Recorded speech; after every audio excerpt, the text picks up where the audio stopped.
Good evening, my dear students, especially the students who are seriously watching the generalization to finalization. Manual Ninchi, computerized account. The difference between manual accountancy and the computerized accountancy.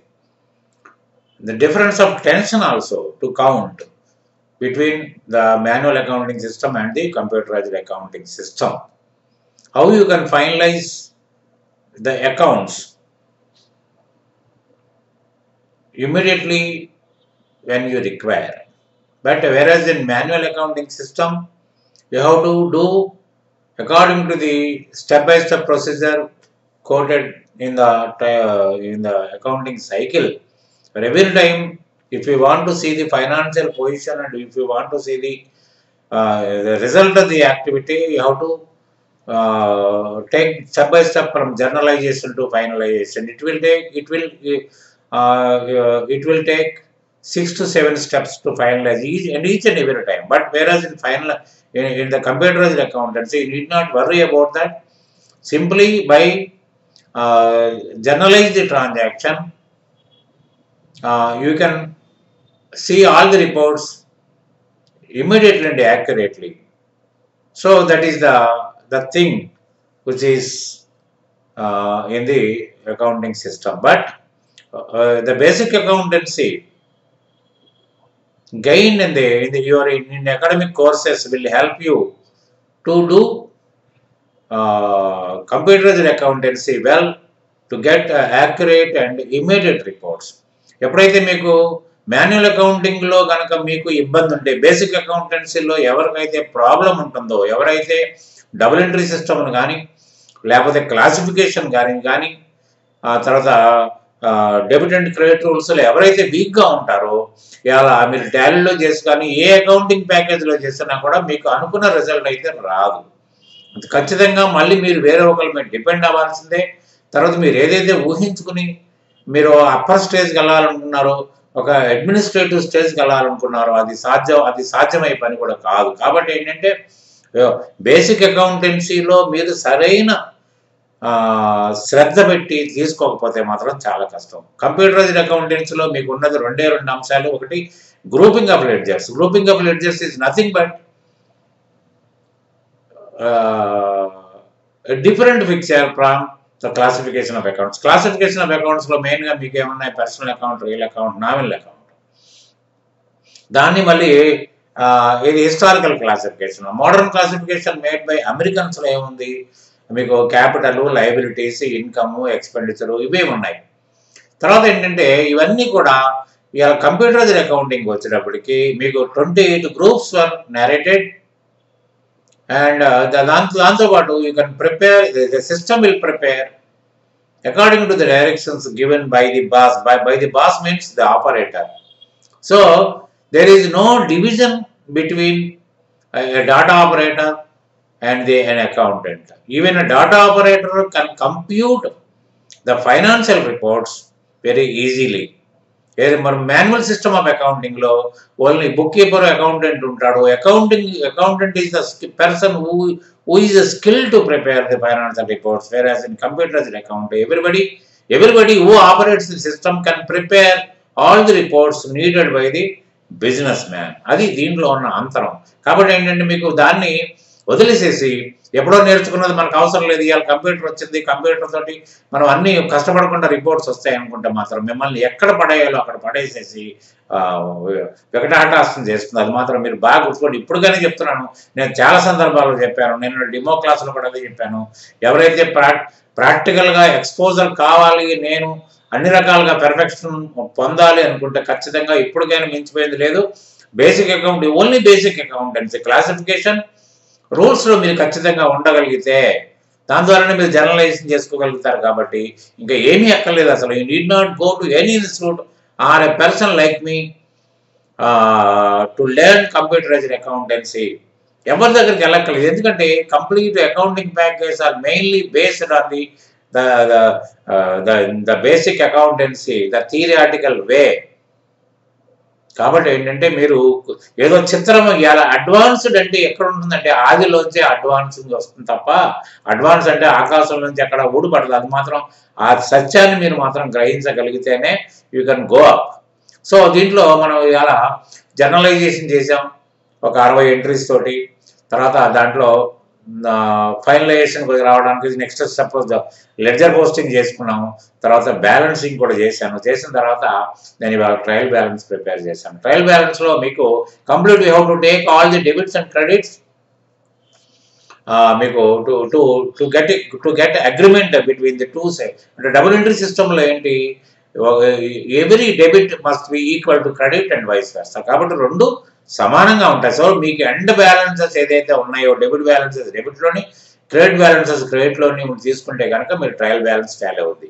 కాకపోతే దీంట్లో మీకు ఇంకొక అంశం ఏం కనిపిస్తుందంటే మీకు profit and loss account figure కూడా దీంట్లో కనిపిస్తుంది. కారణం ఏంటి master, profit and loss account trial బ్యాలెన్స్లో ఎక్కడ ఉండదు. మీకు ట్రయల్ బ్యాలెన్స్లో ప్రాఫిట్ అండ్ లాస్ అకౌంట్ ఉండదండి.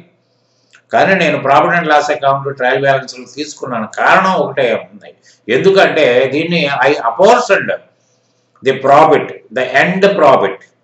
అంటే దీంట్లో ప్రావిజన్ కూడా చేశాను, ఇన్కమ్ ట్యాక్స్ ఎంత కట్టాలో కూడా చేశాను. ఇన్కమ్ ట్యాక్స్ కూడా క్యాలిక్యులేట్ చేసిన తర్వాత దాన్ని ప్రావిజన్గా క్రియేట్ చేసి దాని తర్వాత మిగిలిన balance was distributed among the 4 partners. కాబట్టి ఇప్పుడు ట్రయల్ బ్యాలెన్స్లో ఉన్న ఫిగర్స్ తర్వాత క్యాపిటల్ ఫిగర్స్ ఖచ్చితంగా మీకు బ్యాలెన్స్ షీట్లో కూడా అదే ఫిగర్స్ ఉంటాయి, మళ్ళీ మార్పు ఉండదు మీకు. అందుకని ఉద్దేశించాడు ప్రాఫిట్ అండ్ లాస్ అకౌంట్ ఎక్కడ కూడా మీరు ట్రయల్ బ్యాలెన్స్లో చూస్తుంటారు, కానీ నా దాంట్లో చూస్తున్నారు. కాబట్టి దీంట్లో కూడా ఉంది. తర్వాత డీటెయిల్డ్ మీకు రేపు మీకు దీంట్లో పెడతాను, స్టడీ మెటీరియల్లో పెడతాను. You can see it clearly. కాబట్టి ఏంటంటే దీంట్లో end balances, all the end balances. తర్వాత ఏంటంటే నిన్న దాదాపు 2-3 లెడ్జర్స్ స్టార్ట్ చేసిన తర్వాత 2-3 సార్లు చెప్పాను. 2-3 తప్పులు కూడా చెప్పారు, ఎందుకంటే కాపీయింగ్లో నాకు తప్పులు దొరికినాయి. అట్లనే కొన్ని అకౌంట్స్ కూడా మిస్ అయిపోయాయి, 2-3 అకౌంట్స్ మిస్ అయిపోయినాయి. ఆ అకౌంట్స్ కూడా నేను ఇప్పుడు తయారు చేసి పెట్టుకున్నాను. All the balances are taken into statement, that is what is called as trial balance. నేను టాలీ చేసుకున్నాను. ట్రయల్ బ్యాలెన్స్లో చూసారా, 2 బ్యాలెన్స్లు మీకు ఒక్కటిగానే ఉన్నాయి. 26,33,587 డెబిట్ సైడ్, 26,33,587 క్రెడిట్ సైడ్ వచ్చింది. కాబట్టి ఏంటంటే మీకు ట్రయల్ బ్యాలెన్స్ మీకు టాలీ అయింది. దాని తర్వాత మీకు ట్రయల్ బ్యాలెన్స్ తర్వాత మీకు ఏముందండి, P&L. P&Lలో కూడా మీకు P&Lలో క్లారిటీ ఎలా ఉందంటే దాంట్లో ట్రయల్ బ్యాలెన్స్లోంచి మనకి 2 రకాలుగా ట్రయల్ బ్యాలెన్స్లో ఏదైతే ఫిగర్స్ ఉన్నాయో ఆ ఫిగర్స్నే మీకు 2 రకాలుగా, అంటే అడ్జస్ట్మెంట్స్ కూడా దీంట్లో తీసేసి this is nothing but and adjusted trial balance అంటాను. ఎందుకంటే మళ్ళీ అకౌంటెంట్ గారు మళ్ళీ ఇంకో అడ్జస్ట్మెంట్ ట్రయల్ బ్యాలెన్స్ చేయడు. కాబట్టి నేను అన్నీ తీసేసుకున్నాను. కాబట్టి మీకు ఇదే అడ్జస్టెడ్ ట్రయల్ బ్యాలెన్స్. అది దాంట్లోంచి ప్రాఫిట్ అండ్ లాస్ అకౌంట్ చేసుకున్నాను. దీంట్లో మీకు ఓన్లీ పర్చేస్ మాత్రమే ఉన్నాయి, డైరెక్ట్ ఎక్స్పెన్సెస్ ఏమీ లేవు. ఎందుకంటే దీంట్లో కిరణ్మయ్య దగ్గర నుంచి కొనుక్కున్నాం, ఆయనే భరించాడు అది. కాబట్టి ఆ కిరాయి మనకు పడలేదు. కానీ ఒక కిరాయి మనం అరవింద ట్రేడర్స్ కంపెనీ దాంట్లో మనం కిరాయి కట్టాం. కాబట్టి ఆ కిరాయి ఆఫ్టర్ సేల్స్ కాబట్టి అది ఇండైరెక్ట్ ఎక్స్పెన్సెస్లో పడింది. మీకు డైరెక్ట్ ఎక్స్పెన్సెస్లో ఓన్లీ పర్చేసే పడింది, ఎందుకంటే కిరాయి ఆయన భరించాడు కాబట్టి. తర్వాత సేల్స్ ఫిగర్ వేసుకున్నాను, 5,39,062 రూపాయలు. క్లోజింగ్ స్టాక్ 6,34,956 నేను ప్రాబ్లంలో ఇచ్చాను. ఇది ఒక్కటి మాత్రమే మీకు అడ్జస్ట్మెంట్లో తీసుకుని వేసాను నేను. అన్నారా, ట్రయల్ బ్యాలెన్స్లో దీని క్లోజింగ్ స్టాక్ మాత్రం కనపడదు, మిగతా అన్ని ట్రయల్ బ్యాలెన్స్లో తీసేసుకున్నాను. సో దానికి the difference between the income and the expenditure, direct expenditure means nothing but purchase is the gross profit, the 2,64,018. దానికి ఇండైరెక్ట్ ఇన్కమ్ యాడ్ చేస్తే 5,000 రూపాయలు discount received from Kiranmayi traders while paying the balance. 5,000 రూపాయలు ఇచ్చాడు ఆయన, 1,20,750 ఇవ్వాల్సి వస్తే 1,15,000 తీసుకున్నాడు ఆయన, 15,750. So that's why got 5,000 rupees gain. This is a gain.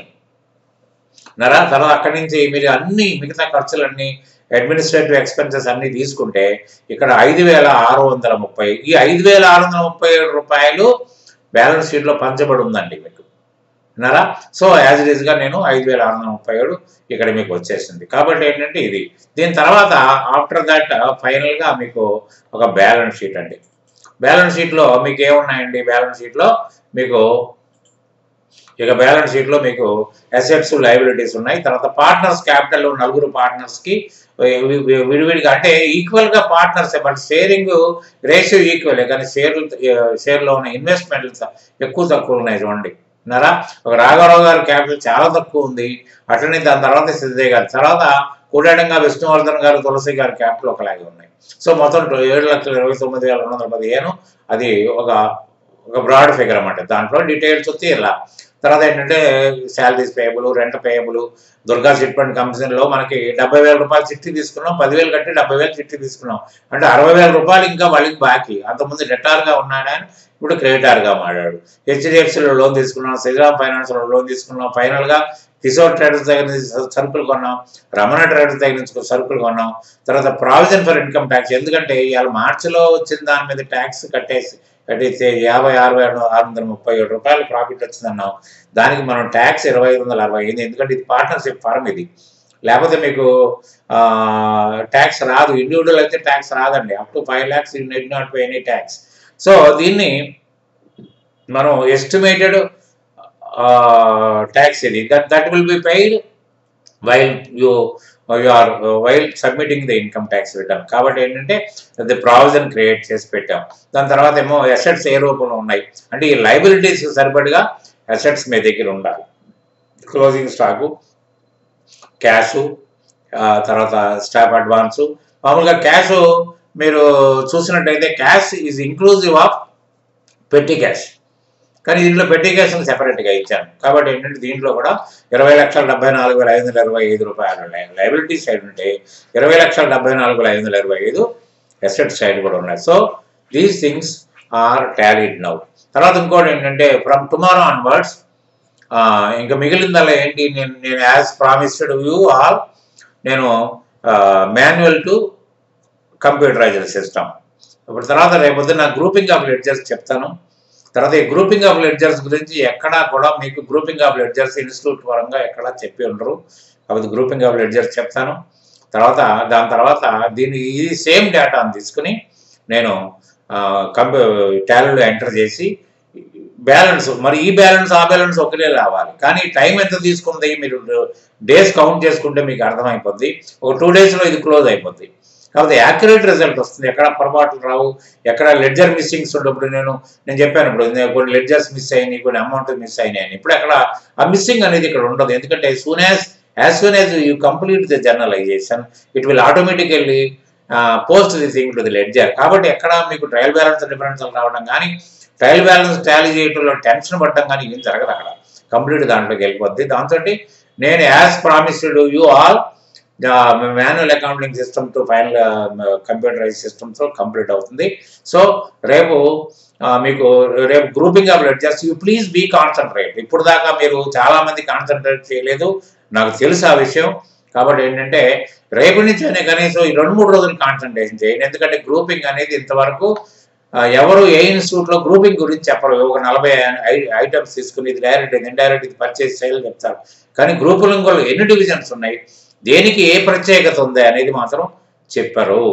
కాబట్టి ఏంటంటే అది మీకు రేపటి రోజున అవగతం చేస్తాను. కాబట్టి ఇప్పుడు నేను చెప్పిన దానికి ఫలితం మీరు నిజంగా మీరు నేర్చుకోవాలి. సాధారణంటే ఒక గురుదక్షిణ నాకు ఇవ్వాల్సిన పరిస్థితి వస్తుంది. ఆ గురుదక్షిణ ఏమి కాదు, మీరు కనీసం నేను చెప్పే మాటల్లో వినండి, అదే గురుదక్షిణ. మీరు వినటమే నాకు గురుదక్షిణ అవుతుంది. కాబట్టి దాంట్లో మీకు మంచి అయితే స్వీకరించండి, చెడు అయితే వదిలిపెట్టేసేయండి. దానివల్ల మీకు జరిగే నష్టం లేదు. కాబట్టి you please concentrate from tomorrow on the computerised accountancy.